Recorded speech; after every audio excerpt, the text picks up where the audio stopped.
All right. Just 1 second here. Make sure you're all okay. We're good. Thanks for joining me, dude. Thanks for taking time Oh, out of your busy schedule for me. oh man, thanks for having me, man. Thank you. So I got you on here because I am a Mississippi native like you are. You're from Pascagoula. I'm here in Wiggins, so we're not that far apart. Oh So yeah. I was I was watching the news the other night, and they were like this new artist from Pascagoula, yada yada, and they said you're featured on CMT. So I was like, they may just be an okay artist, but I listened to it, man. The song is actually a jam, and I just played it. So before we jump into the actual podcast here, talk about your new single "Worried," which was just featured on CMT. Yeah, Worried new single out. You can get it out on all platforms right now. It's a song that basically, like I said, I came up with through going through a lot of different relationships in your life, and you just basically want to have something dear to your heart. And that was one of the songs that I came up with, man, and it's doing well. And I thank everybody. I thank you. I thank all the fans, WLOX, the hometown team, everybody, man. It's going well and weller than I expected, and I'm blessed. I thank you. Yeah. Yeah, man. I always think every time, it doesn't matter who it's coming from, my hometown crowd, because without the hometown, you wouldn't be anyone. You know what I mean? Like people are like, Exactly. you want to die famous in a small town. Well, wouldn't Yeah. that much rather be dying poor in a big name town? You know Yes, what it I will. mean? Yes, it will, brother. So, man, uh, I want to get this right out of the box here. I was doing some research on it. You describe country music as open lane. I do not disagree with that at all. For me, that is the absolute love of music in general. Like, I hate when people say, and you may have different views on this, but I hate when people say, that's not country music. Okay. And then I'm thinking, well, hang on a second. Who died and made you the person to say what is and what isn't country? You know what I mean? Correct. Like, how terrible would music be if it did not evolve? Like, take jazz or take blues, for example. That's not Yeah. even around anymore because it never evolved. It Yes. stayed the same. It's like Garth Brooks wasn't country when he started. Conway Twitty, George Strait. You want to name them? They were never country, and you consider them your heroes now. It just irritates me because it's Yes. just like, if it's talking about country roots, country vibes, who cares if it's a rap song? Who cares if it's a poppy or even heavy metal sounding? If you consider yourself country and you're allowed and you allow yourself to say that and you're great with that, guess what? Yes. I'm 100% on your side because I Man, agree appreciate it. 100% with that. Oh yes, appreciate it, brother. And like I said, it's to each his own, you know what I'm saying? But also, like you said, music has to evolve.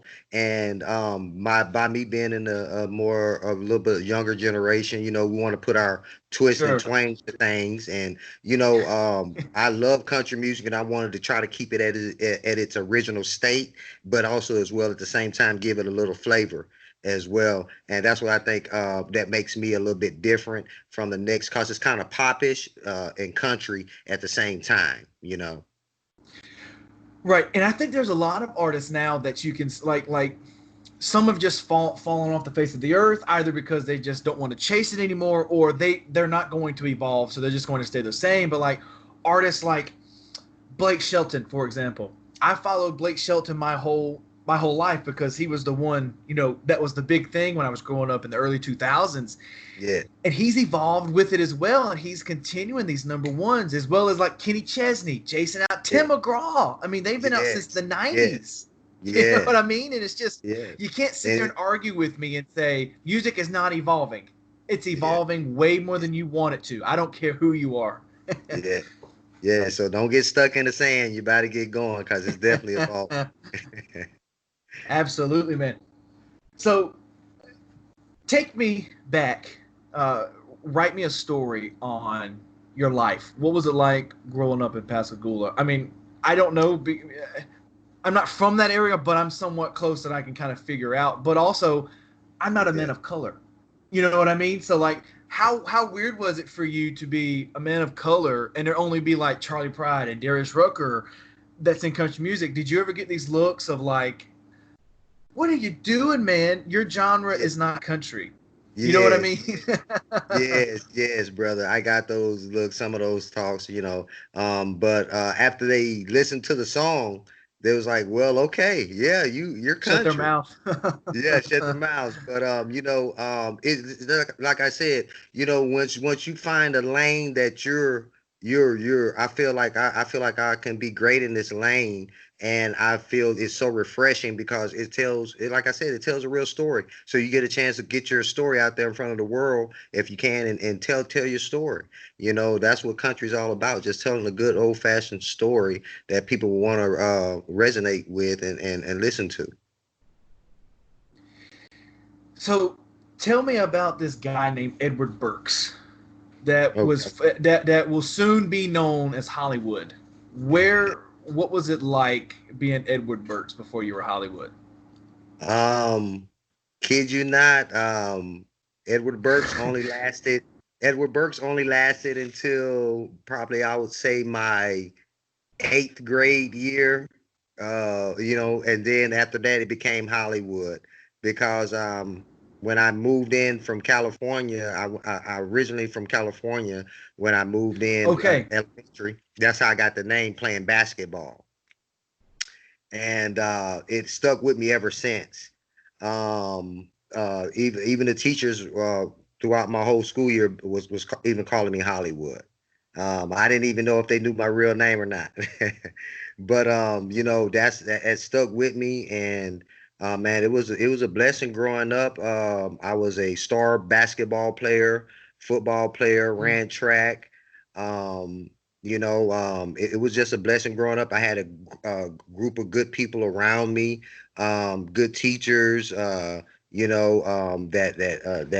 was hard on me and made sure I get things. And it was just a blessing growing up, man. I don't have no bad taste in my mouth about anything about being Edward Burks when I grew up, because it takes all the scratches and the bumps and bruises to make you who you are. And I was with it. I was out there getting it with the rest of them, man. So it was a breeze. so my take on it, and excuse me if I'm wrong, but growing up, you were probably going wanting to be like a sports star of some sort. Is that what Yeah, was yeah. that your main thing? Wanted to be like a sports? Yes, I wanted to be a basketball player. I was heavy into basketball. That's how I got the name Hollywood. But also, I always loved doing music. I was sung in a church choir, like I said, at Union Baptist. Pastor Larry G. Hawkins, that's my pastor. And I started there singing. And that Mm. always been a part of me, singing. So I was playing ball, and everybody knows on the team, if somebody's singing, or even if we win or lose, Hollywood's gonna be probably singing a song right after and tripping out and having fun. Even if we got to run the next day because we lost the game, and then I'm singing on the bus on the way back. So, that's how it's always been, man. Just good, clean fun, man. No matter what genre, I mean, no matter what race, man. I was friends with everybody. I didn't see no color. I never have, never will. And I just see Right. people. I just see people for who they are, and their spirit, and I just go by that. And like I said, I had a tremendous childhood. I had six other brothers and sisters. It was seven of us growing up. So I came from a large family, and I know what the struggle's about. So and it was just a blessing. We all turned out fine. No any of us, no jail time or anything. We're all just good citizens just trying to do the right thing. You know what I'm saying? So, but other Yeah. than that, and great childhood. So you came from a big family, obviously. Yeah. Is that do you want to like if you start settle down, have kids? I don't know if you do that now, if you have I don't know your personal life, but like, do you want that pretty soon, like a large Oh family, yeah. or you just like I'm tired of the large family. I just want like one kid and a wife, and we're good. Oh no. Oh no. Big family all day. Big family. Big family. That's how we roll down here.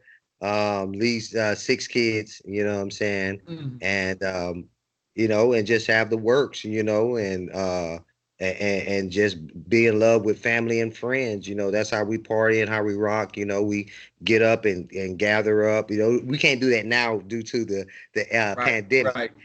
But after that's over with, we'll be getting right back up and just celebrating family and friendship. How we usually do. Before the pandemic jumped off. But yeah, man, it's just been a good ride, man, with good friends and family, man.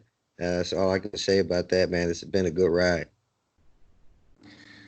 So obviously you're being from California. What made the move here to Mississippi? Was it like a parent's job? And how hard was it for you to come from California to fit into a country society like Mississippi? Yeah, see, when we came from California, I had a lot of family still from Mississippi. We was probably like Okay. some of my only family that was out in the West Coast at the time. But when I came down, it was definitely a transition from me being out in the city to running the streets, what I'm saying, out there. It was kind of bad, I'm not gonna lie. I stayed in Pomona. It was kind of like a lot of gangs out there. So my Yeah. mom really moved because she wanted a better life for us without all the gangs. So we moved here to Mississippi, and it was like I said, a nature shock to me because I'm seeing all these trees, and I'm like, wow, so where's everything at?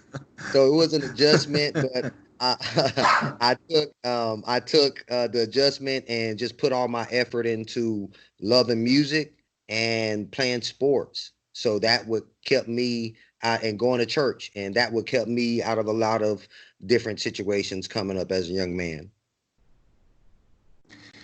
So you mentioned here just a second ago that you knew the struggle. So did you grow up kind of in, I don't want to, like a poor society, or like were you struggling for money, the family wise?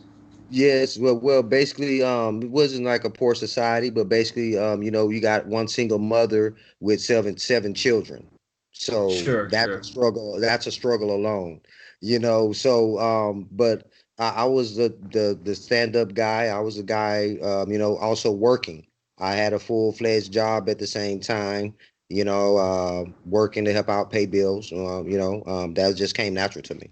So, what I'm saying, I always been a go-getter and helping out and at the same time still going to school, still getting my grades, still going to practice. I did all these things, what I'm saying, coming up. I never been without a job. Since I've been in the eighth, since I've been 12 years old. I actually have a Soapy Suds commercial. I used to work at a car wash. So I've been working at 12 years old. I got that's on tape. Like you can pull it up. Soapy Suds car wash commercial. I'm on there at 12 years old working. Well, at least everyone's going to know that you're humble because you've had to work for everything you've ever had. You know what I mean? And I don't, I was kind of in the same boat until a few years ago where, we were finally able to just do whatever we wanted to do for a while there. And then it was like, I've had to work for everything I've had. And what's it going to hurt for something to happen to where I can just be handed stuff every now and then? Like everyone wants to feel that way where they don't have to work as hard as they Yeah, had to. Because, for example, like I would much rather want to be like Oprah or Elvis or any of those poor that were poor before, because I would much rather be that than Queen Elizabeth, because they know what it's like to be poor. They know what it's like. Okay, I'm going to be easy with this money because guess what? I can lose it, and I'm not going to go back to eating, a yogurt per you know what I mean, a yogurt a day, or it's yes. just one of those things. Yeah, yeah. Once you've been through that, what I'm saying, that's something you'll never forget because what I'm saying, that's life. I'm saying, you go through different things in life, and we don't know why God put it on us, but he put it on us for a reason and for a lesson. What I'm saying, for us to learn. What I'm saying, because trouble don't last always, so you won't be in the same position always. Like you said, like music evolve, people evolve. So and we just got to take the best out of every situation that we're given and make the best of it. You know what I'm saying? Mm-hmm. Breeze Money Cinema. Tell me about that. What exactly is it? Like a production company? Obviously, it's something you have to do with you. So because it says you're the CEO and stuff like that. So I just Yes, well, I'm the president, and Ike Breeze is the CEO. Breezy Money Cinema is basically like our production company for making movies and short film. gotcha. And we also we are like licensed up on the Harry Fox agency for music placements through TV and film. Also, as well, we're an independent record label. That's where I come in, as well as the president of the record label, as well as an artist. Um, and we do all the basically we do all the legwork. And like I said, I can tell any indie artist, are not if you're not investing in yourself at all, please don't expect majors to invest in you as well. So that's just how it goes. You got to definitely invest in yourself to see some worth, and and they can see that worth as well, and may want to invest in you as well. That's very interesting because I'm a big movie nerd. So like when they come to you for like I want to put a certain song on TV or a movie, how does that actually work? Like would you go to like a I don't know 20th Century Fox and be like, well, I see you got this cartoon coming out. I would love to put this song in their cartoon. Would you get it, or are they basically reaching out to you guys? Will be reaching out to us, and other times that will be basically we have people that basically will solicit our music to other people as well. So but most of the time they'll reach out to us, and right now we haven't. By me being new, I got reached out a couple of times already, but haven't had any placements, but are in the process of getting placements done. So it's a blessing. So has the cinema group had any like songs and TV shows or movies that we'd know of? Not in my production. We Okay. haven't had Okay. anything, only just on our main media stuff that we do. We put all our music behind the stuff that we do. But not any big role movies as of yet. Like I said, we're still in the process. Already talking to some of the music placement Right, people right, to right. music, and it's like underway. So we just hopefully you'll see some stuff from us 2021.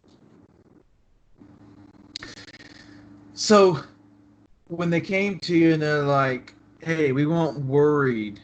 Now, did CMT come to you for that, or like how did you know that your video was going to be featured on CMT? Did you send it in? Because I don't know how that stuff works, and I'm just very curious about it. Well, basically, we had a friend of a friend, Kevin DeClue, real good guy. He introduced us uh, to Leslie, and it went from there, which was the VP of CMT, Leslie Flam, and Right. introduced us, and it went from there. She just really loved the record. Once she heard it, she just really loved it, and it went from there. And we got on, and it's been going well. Thank God, it's been going well. We're very blessed, and we thank CMT for everything. Leslie Flam, the whole crew, we thank them very, very much. So she liked it. So did you have a video before you were introduced to Leslie at CMT, or were they like, "Hey, we like it. Go make a video"? Well, yes, we they liked the first copy that we had, but it wasn't a Uh, visual. It wasn't a real visual. So they said, yes, okay. we need a real visual video with concept. So I said, okay, no problem, and we went and shot that, because they's like, well, we can definitely run it, but we just need one with concept. So we went and shot that video out in Tampa, Florida, uh, kind of around Plant City area, and we got that done in about 2 days or so, and got it ready and sent it back to them, and they loved it once they saw it, and aired it, and let us know it'll be on. So just a few more minutes here. I know you're short on time here.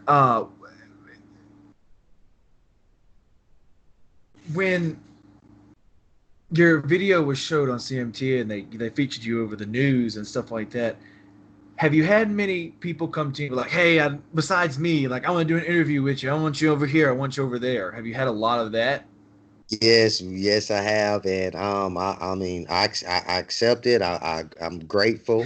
You know what I'm saying, and I'm just ready. I'm ready to do all the interviews. Whoever's ready to interview, I'm ready to, go. This go time. And yes, man, it's been a lot of good traction coming in. And like I said, I can't do nothing but thank God for that, and thanking some of my fans out there. Thank all of them and all the support that everybody's giving me. It's overwhelming.